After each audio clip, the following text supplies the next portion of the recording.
ចាខ្ញុំជម្រាបសួរបងប្អូនទាំងអស់គ្នាខ្ញុំជាម្ចាស់សហគ្រាសខាងស្វាយចន្ទីនេះលៀបមូលហេតុដែលខ្ញុំបង្កើតពី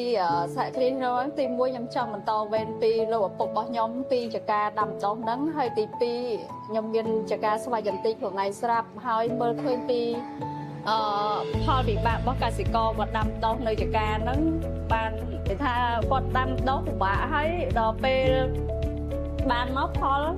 អត់មានទីផ្សារច្បាស់លាស់ហើយបានតម្លៃថោកទៀត